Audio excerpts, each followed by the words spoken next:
Assalamualaikum warahmatullahi wabarakatuh.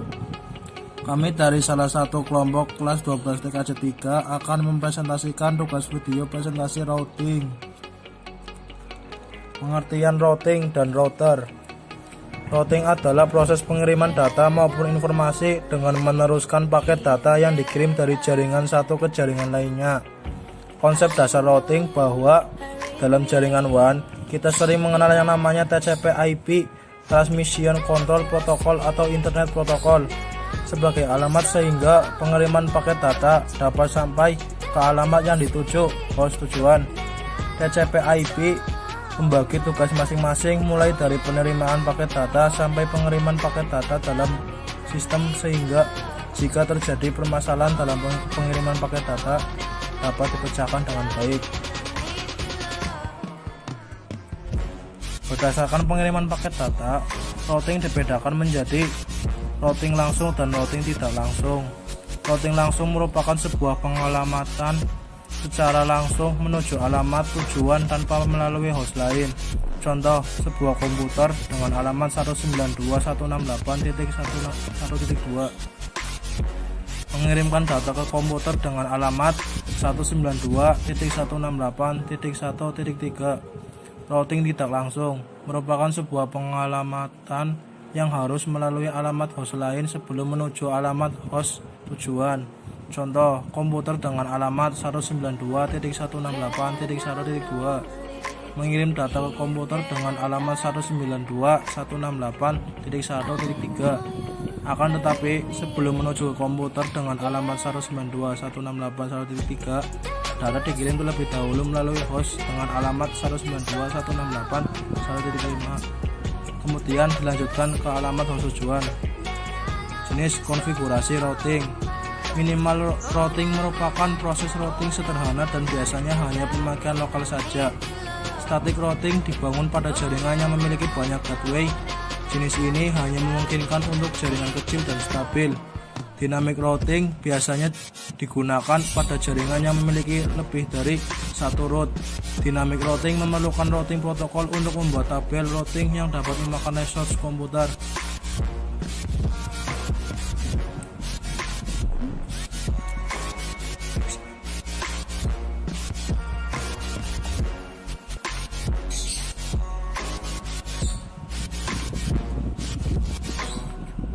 Secara umum, jenis router ada dua macam diantaranya. Router statik merupakan router yang mempunyai tabel routing statik sehingga harus disetting secara manual oleh administrator.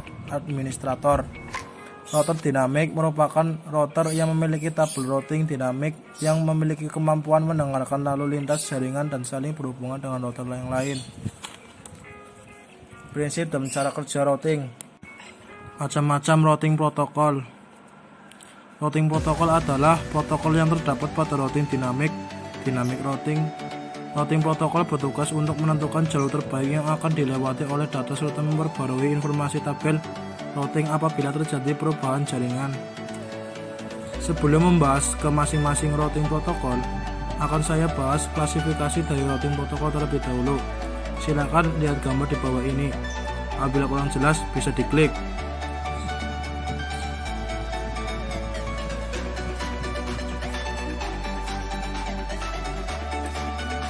Jadi, dynamic routing protokol itu terbagi menjadi dua, yakni interior gateway protocol dan exterior gateway protocol.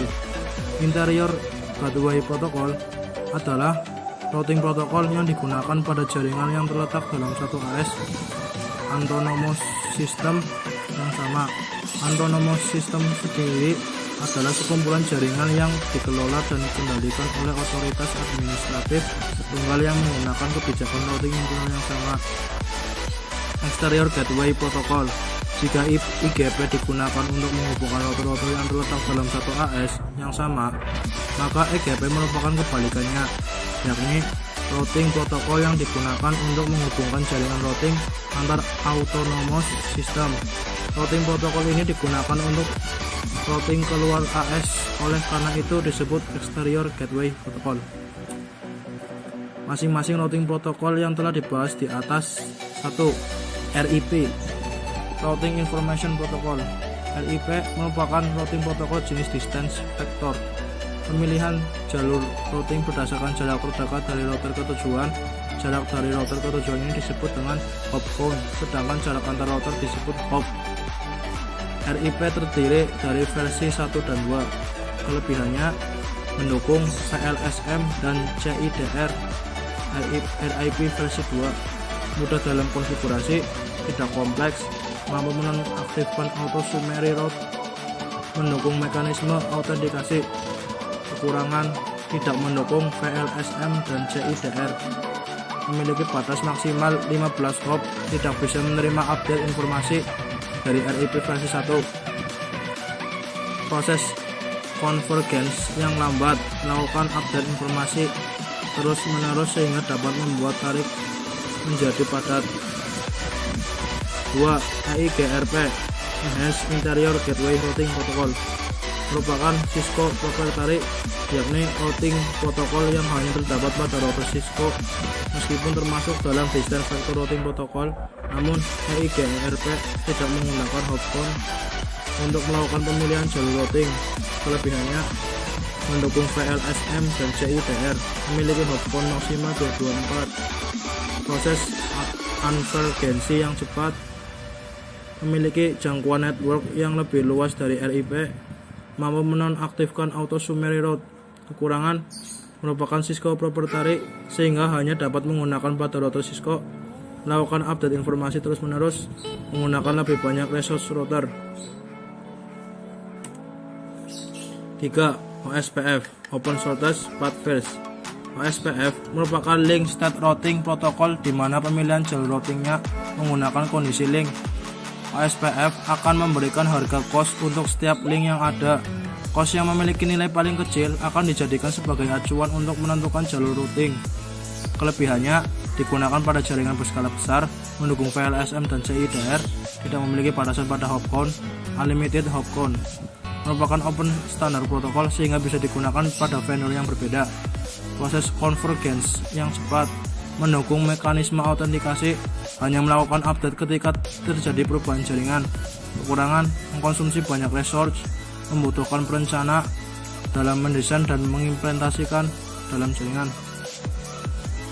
IS Intermediate System. ISIS merupakan link state routing protokol yang termasuk dalam kategori IGP. ISIS menggunakan algoritma Dijkstra seperti OSPF untuk menentukan jalur routing. Pada ISIS juga terdapat konsep area seperti OSPF, namun area pada ISIS berbeda dengan area pada OSPF, seperti gambar di bawah ini.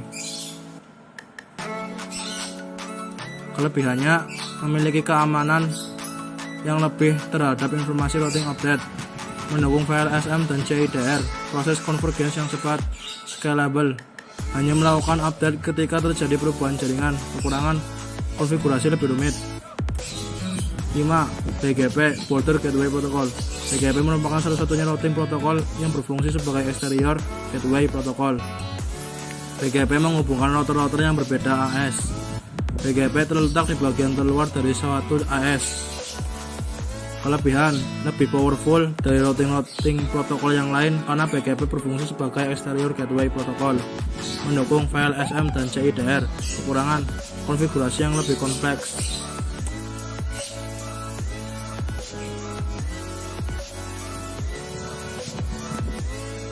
Default route. Default route adalah jalur default untuk paket yang mempunyai alamat network tujuan tertentu tetapi tidak dapat di routing tabel router yang disinggahi.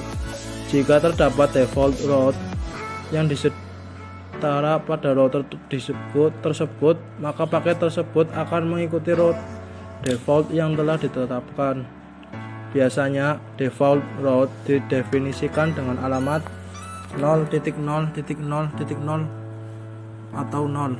Kekurangan dan kelebihan dari default route. Kekurangannya, terdapat routing yang tidak diperlukan karena default route. Kemungkinan semua route akan menerima routing yang tidak diperlukan.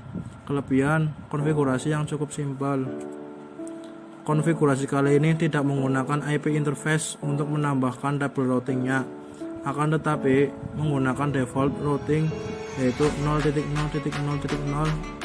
atau 0 seperti gambar di bawah ini. Isi IP address di setiap interface seperti yang ada di bagian sini. Ini adalah isi IP addressnya, dan juga ini kelanjutannya, dan juga ini, dan ini default route ditandai dengan S bintang. Dan lakukan pengujian juga dari PC client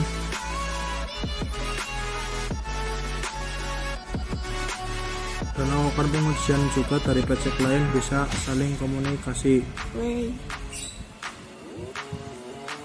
Ovid mengasumsikan bahwa gateway default host adalah gateway yang ditentukan pada jaringan Ovid GM. Dengan mengingat hal itu, beberapa pengguna Ovid menggunakan topologi jaringan ini. Administrator membuat jaringan baru yang menetapkannya sebagai jaringan display. Host Ovid terhubung ke dua jaringan, Ovid 10.0.0.0 via ETH0 dan jaringan display 20.0.0.0 via ETH1. Seorang pengguna pada subnet berbeda dari host kemudian terhubung ke mesin, memilih FM dengan host, dan kemudian membuka konsol speak baru. Data jaringan dapat mencapai host, tetapi semua lalu lintas kembali akan merutekan ke gateway default host yang merupakan gateway yang ditentukan pada Ovid GM. Dicapai melalui ETH0, lalu lintas kembali akan mencapai R1, tetapi R1 tidak memiliki rute ke laptop pengguna, dan akan demikian paket akan turun di R1. Dengan kata lain, speak tidak akan bekerja. Secara lebih sederhana, ping tidak akan berfungsi dari laptop pengguna ke host Ovid dengan asumsi mereka tidak berada di jaringan yang sama. Lalu lintas akan mencapai host dengan sukses, tetapi semua lalu lintas kembali akan dialihkan melalui gateway default host melalui ETH0. Paket akan mencapai R1 dan kemudian akan jatuh karena R1 dapat merutekan ke laptop pengguna. Manual configuration example.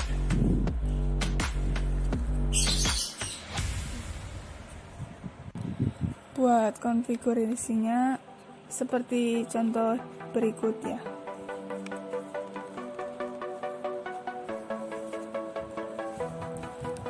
DHCP selama instalasi FDSM, skrip tambahan akan dibuat di bawah /etc/dhcp/dhcline dan disebut source routing as.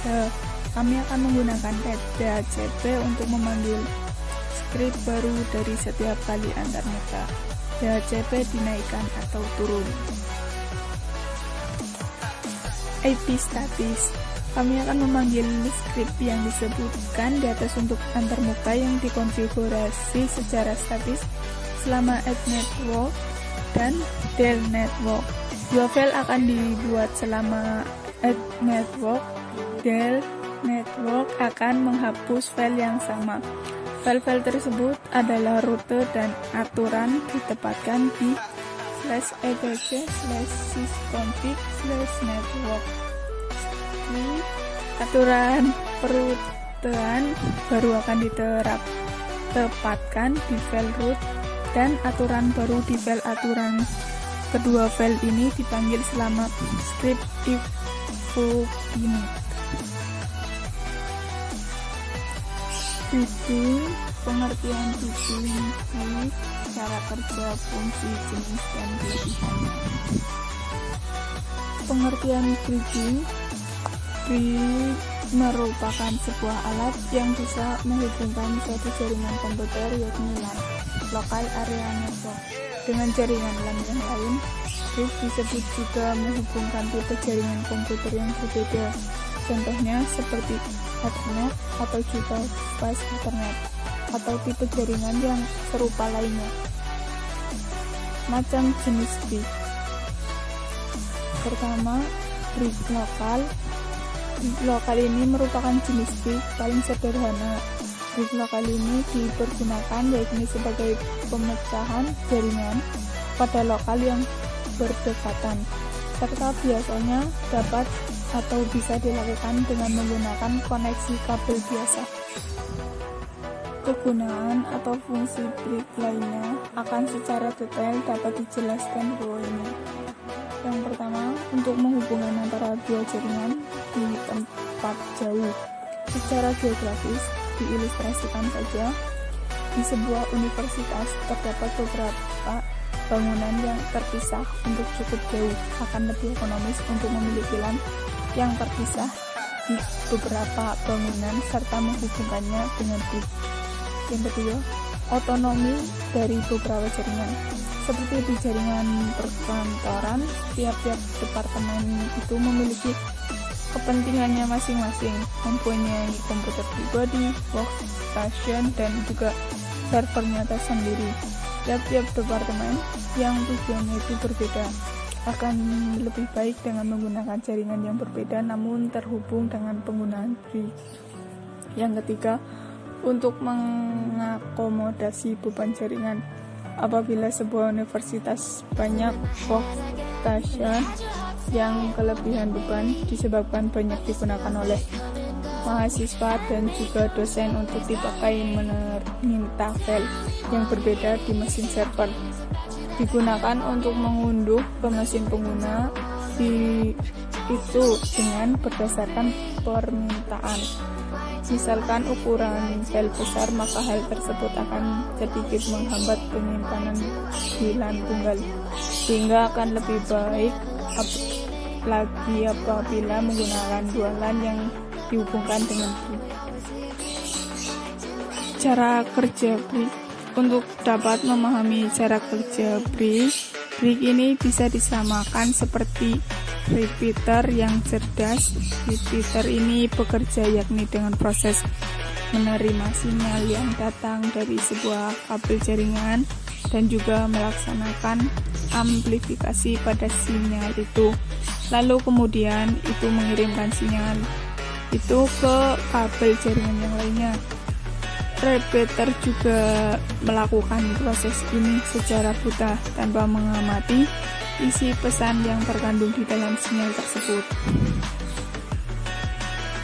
Kelebihan dan kekurangan bridging. Untuk kekurangannya, seperti tidak memungkinkannya transmisi dengan melalui jalur atau protokol yang berbeda, serta brick juga hanya dapat meneruskan paket dari satu jaringan ke jaringan lain dengan kecepatan 10 Mbps. Untuk kelebihan dari brick ini ialah hanya dapat bekerja pada lapisan data link, sehingga dari hal tersebut tidak dapat terjadi transmisi dari satu protokol ke protokol lainnya. Perbedaan brick dan switch.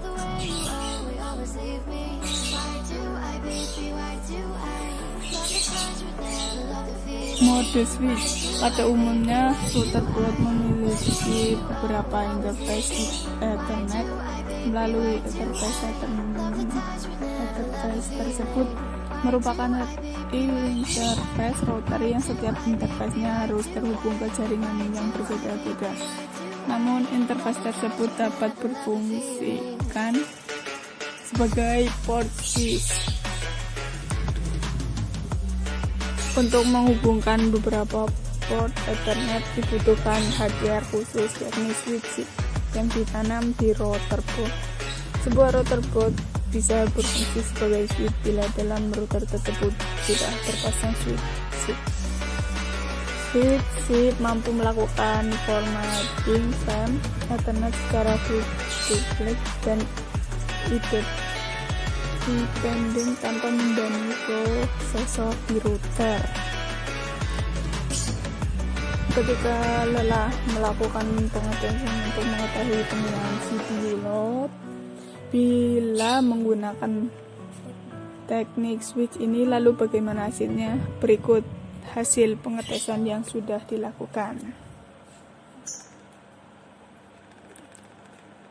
Terlihat bahwa CPU loadnya 0%.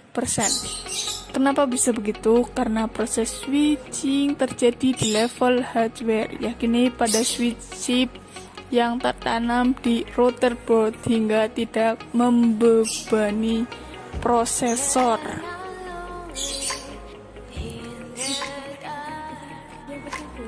Mode board hampir mirip dengan switch. Kita bisa menggabungkan beberapa interface yang berbeda menjadi satu segmen. Dengan menggunakan teknik breeding, membuat beberapa interface seolah-olah menjadi satu, artinya adalah tidak ada perbedaan segmen jaringan di dalamnya. Misal kedua interface Ethernet maka kedua interface tersebut akan menangani jaringan yang sama. Kita juga bisa melakukan breeding antara interface Ethernet dengan wireless, yang mana hal tersebut tidak bisa dilakukan dengan metode switching. Artikel dengan mengenai cara setting brick pada MikroTik dapat kita lihat di sini. Teknik brick bisa dilakukan di semua produk MikroTik, baik router board maupun PC. Dari hasil di atas, melihat bahwa dengan melewatkan trafik yang cukup tinggi, maka CPU loadnya naik menjadi 40%. Hal ini terjadi karena mode break untuk prosesnya dilakukan di CPU. Berikut hasilnya. Breeding adalah suatu teknik untuk menggabungkan beberapa interface router menjadi satu segmen jaringan. Jika menerapkan teknik breeding ini, nantinya cara kerja router bisa diibaratkan seperti switch. Agar lebih jelas, bisa lihat gambar topologi teknik breeding di bawah ini. Konfigurasi dasar pada teknik breeding sesuai dengan topologi di bawah ini. Langkah konfigurasinya adalah sebagai berikut. Jika melalui perintah text CLI, perintahnya adalah interface break add name sama dengan jembatan 1. Setelah itu kita cek menggunakan perintah interface break print.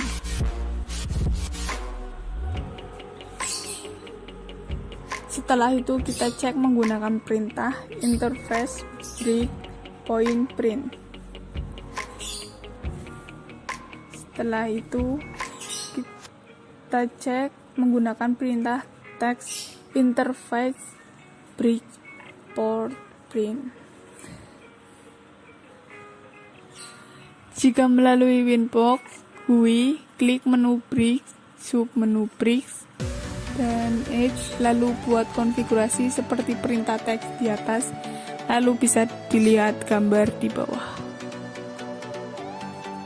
Untuk memasukkan interface Ethernet 1 dan Ethernet 2 ke dalam interface break melalui Winbox, klik menu break, sub menu port, plus add, lalu tambahkan interface-nya. Konfigurasi pada router 2. Setelah kita membuat konfigurasi interface break, maka router MikroTik 1, sekarang kita lakukan konfigurasi yang sama pada router MikroTik 2. Sekarang kita tambahkan IP address untuk port Ethernet router 1 dan 2. Setelah itu pada PC klien router 1 dan 2.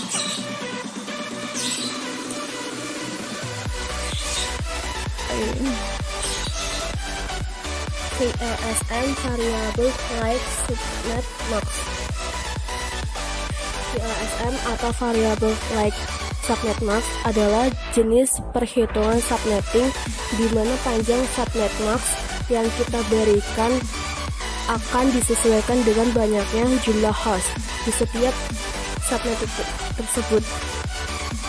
Ada dua teknik perhitungan subnetting, VLSM dan VLSM. Sebagai permulaan, ini topologi yang akan kita bahas. Ada 3 network di topologi tersebut.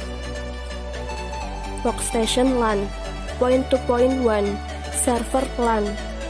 Dikatakan point-to-point WAN, tapi gedung router 2, sedang gedung router 01. 1. Teknik subnetting dengan VLSM.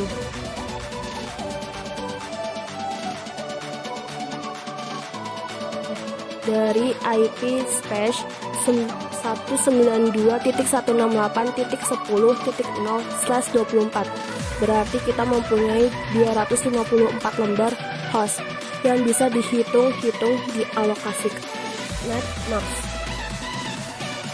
VLSM atau variable like subnet max adalah jenis perhitungan subnetting di mana panjang subnet max yang kita berikan akan disesuaikan dengan banyaknya jumlah host di setiap subnet tersebut.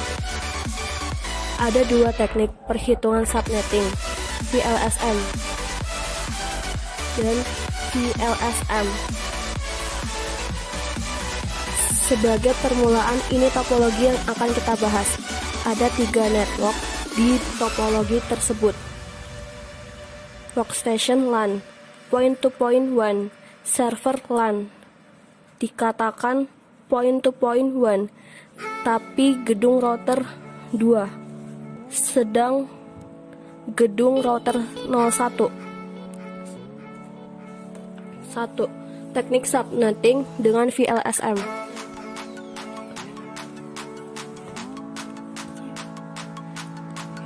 Dari IP space 192.168.10.0/24, berarti kita mempunyai 254 lembar host yang bisa dihitung-hitung dialokasikan.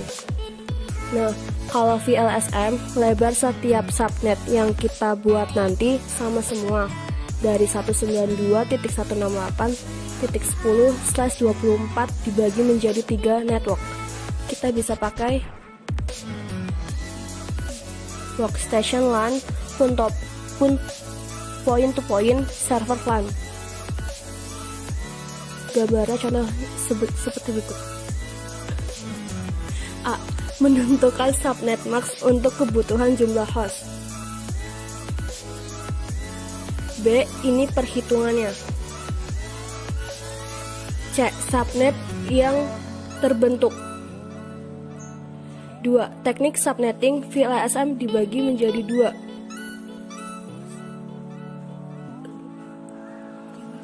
Karena /24 bisa habis dengan 4 kali /26, sedang yang kita gunakan cuma 3 blok subnet, maka masih sisa satu lagi /26 dengan alamat network 192.168.10.192/26. 2. Keuntungan menggunakan VLSM. 1.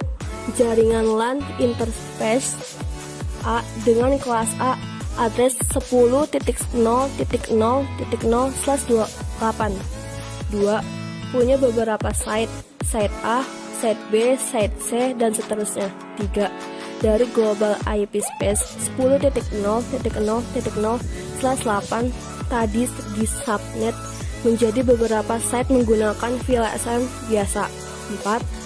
Tapi tiap site mereka pasti akan membuat subnet untuk network mereka.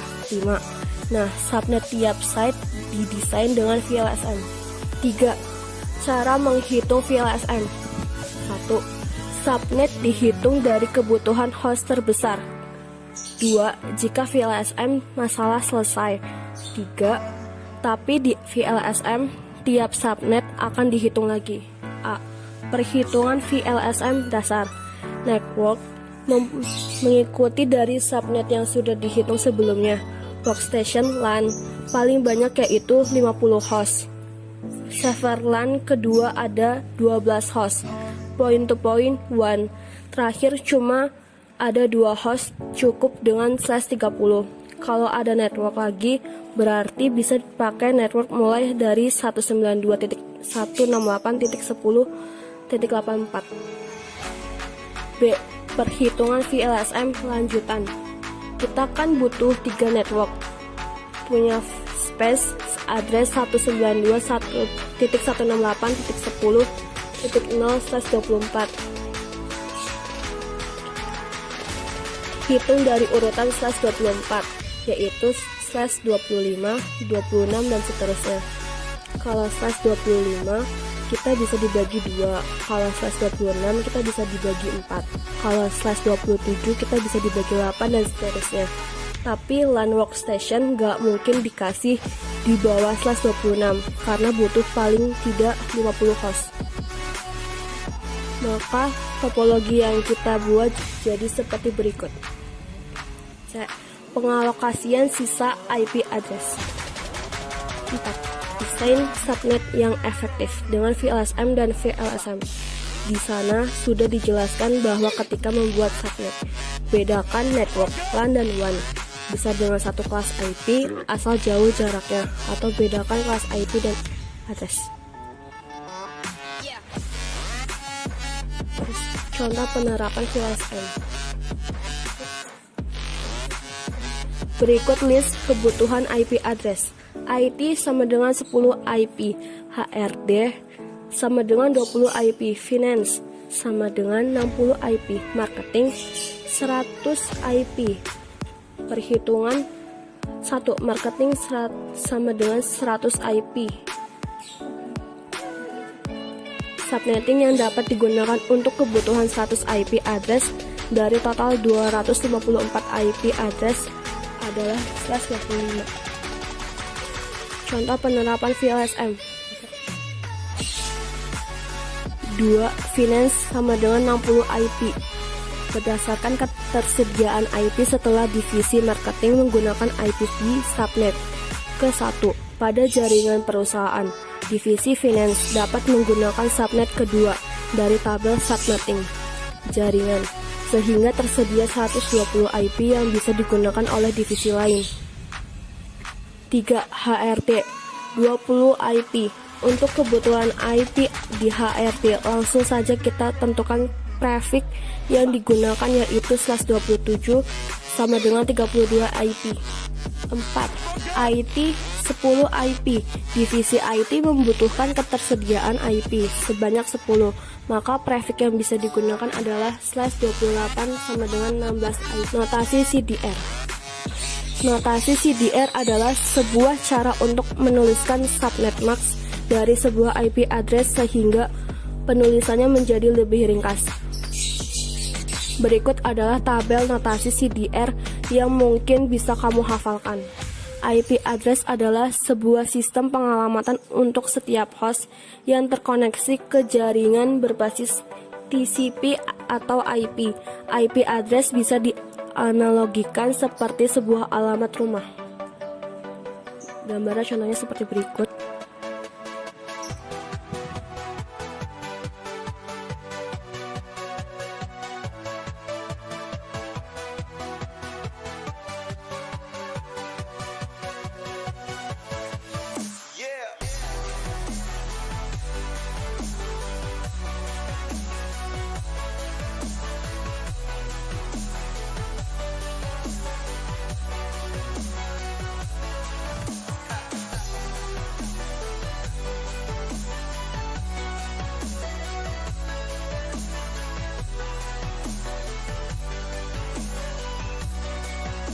Routing table.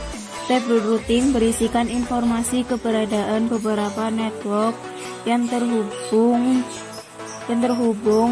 langsung atau directory network maupun network yang tidak terhubung langsung. Remote network router berfungsi untuk mengirim paket data dari suatu network ke network lainnya, sekaligus menentukan jalur terbaik atau best path untuk mencapai network tujuan.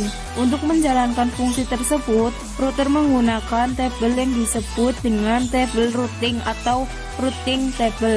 Fungsi table routing 1. Memberikan informasi mengenai jalur mana yang harus dilewati oleh sebuah paket data. 2. Menutup atau membuka jalur dari sebuah paket data. 3. Membantu router dalam melakukan konfigurasi dari alamat IP route.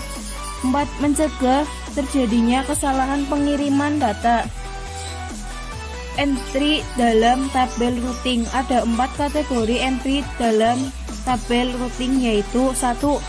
Directly connected network.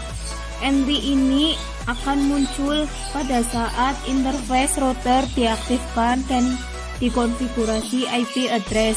2. Static router. Entry ini diisi manual oleh administrator jaringan, sehingga jika terjadi perubahan jaringan, maka entry ini juga harus diubah secara manual. 3. Dynamic router. Entry muncul karena hasil pertukaran informasi routing dari beberapa router. Entry ini tidak diisi manual oleh administrator jaringan. 4. Default router.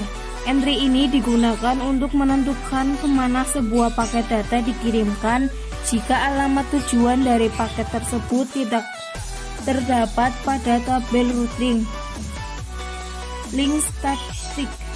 Untuk menggambarkan perbedaan protokol routing di stack vektor dianalogikan sebagai sebuah rambu-rambu jalan yang memandu kita dalam perjalanan menuju tujuan, di mana informasi yang tertera hanya jarak dan arah. Protokol routing distance vektor sebagai rambu-rambu jalan karena router harus membuat keputusan jalur yang paling diinginkan berdasarkan sebuah jarak atau matriks sebuah jaringan. Router yang menjalankan sebuah protokol routing link static mengirim informasi tentang status linknya ke router lain dalam wilayah routing. Protokol routing link static dikenal juga sebagai protokol shortest path dan dibangun atas algoritma shortest path Edgekehr. Protokol routing link static IP adalah open source path fields atau OSPF. Intermediate System to Intermediate System atau ISIS. Distance vector. Distance vector merupakan sebuah protokol yang menemukan jalur terbaik sebuah network remote dengan menilai jarak route dengan jarak hop yang paling sedikit ke network yang dituju akan menjadi route terbaik. RIP merupakan sebuah protokol routing distance vector yang digunakan dalam ribuan jaringan seluler dunia. Faktanya bahwa RIP merupakan protokol open standar dan mudah untuk diimplementasikan, membuatnya menarik bagi beberapa administrator jaringan. Selain RIP, IGRP juga merupakan protokol routing distance vector. Tidak seperti sebuah RIP, IGRP merupakan sebuah protokol hak milik Cisco lebih dibandingkan protokol basis standar. Classless dapat diartikan tanda kelas. Pengamatan IP classless dapat diartikan menjadi pengalamatan IP tanpa mengenal kelas dengan cara menggunakan classless interdomain router atau CIDR, atau juga dapat dikenal dengan istilah panjang prefix Biasanya dalam menuliskan network prefix suatu kelas IP address digunakan tanda garis miring metode classless addressing atau pengamatan tanpa kelas. Saat ini banyak diterapkan, yakni dengan mengalokasikan IP address dalam notasi classless interdomain routing atau CIDR. Contoh 192.168.0.0/24. Classful dapat diartikan dengan kelas atau menggunakan kelas.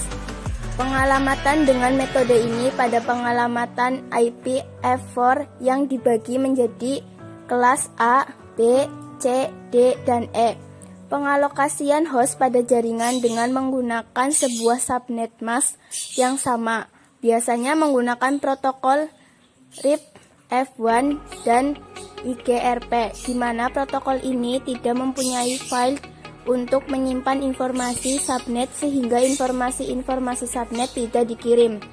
Classful juga merupakan metode pembagian IP address berdasarkan kelas, di mana IP address yang berjumlah sekitar 4 miliar dibagi ke dalam 5 kelas, yakni IP address kelas A. 1 bit pertama IP addressnya 0. Address kelas B 2 bit pertama IP addressnya 10. Address kelas C 3 bit pertama IP-nya addressnya 110. Address kelas D 4 bit pertama IP addressnya 11110. Address kelas E 4 bit pertama IP addressnya 1111. Kelemahan dari classful routing protokol ialah tidak dapat mensupport VLSM. Metrik. Apa itu metrik? Metrik adalah suatu nilai yang digunakan untuk mencapai suatu jaringan.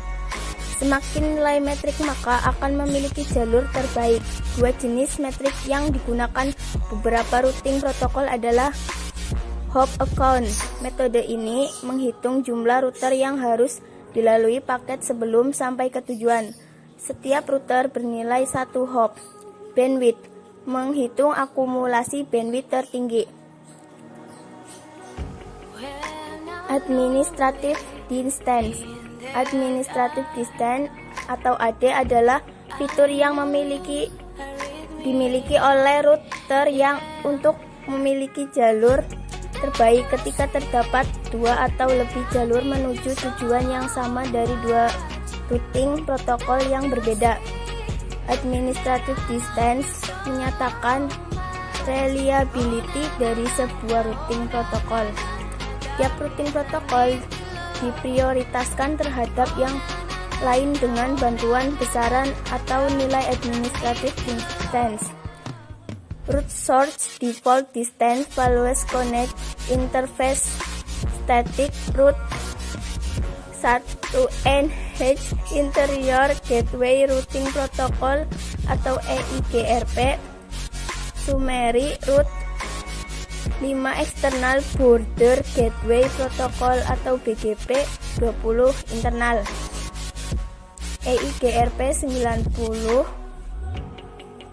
IIGRP 100 OSPF 1110, intermediate system to intermediate system atau ISIS, 115 routing information protocol atau RIP, 120 exterior gateway protocol atau EGP, 140 on demand routing OEDR, 160 external EIGRP, 70 internal BGP, 200 UNAW 225. Load balancing. Load balancing adalah teknik untuk mendistribusikan beban trafik pada 2 atau lebih jalur koneksi secara seimbang. Agar trafik dapat berjalan optimal, memaksimalkan throughput, memperkecil waktu tanggap, dan menghindari overload pada salah satu jalur koneksi. Load balancing digunakan pada saat sebuah server telah memiliki jumlah user yang telah melebihi maksimal kapasitasnya. Load balancing juga mendistribusikan beban kerja secara merata di 2 atau lebih komputer. link jaringan, CPU, hard drive, atau sumber daya lainnya untuk mendapatkan pemanfaatan sumber daya yang optimal. Bagaimana cara kerjanya? Memahami pentingnya server load balancing IP cold host. Adapun yang perlu dipahami kembali dari pentingnya menggunakan load balancing untuk website atau aplikasi berbasis web lainnya, diantaranya waktu respon adalah manfaat terbesar untuk meningkatkan kecepatan akses website dibuka. Dengan 2 atau lebih server yang saling berbagi beban lalu lintas web, masing-masing akan berjalan lebih cepat karena beban tidak berada pada satu server saja. Ini berarti ada lebih banyak sumber daya untuk memenuhi permintaan halaman website. Dengan load balancing akan mewarisi sedikit redundansi. Sebagai contoh, jika website kita berjalan seimbang di 3 server dan salah satu server bermasalah, maka 2 server dapat terus berjalan dan pengunjung website kita akan menyadari downtime apapun.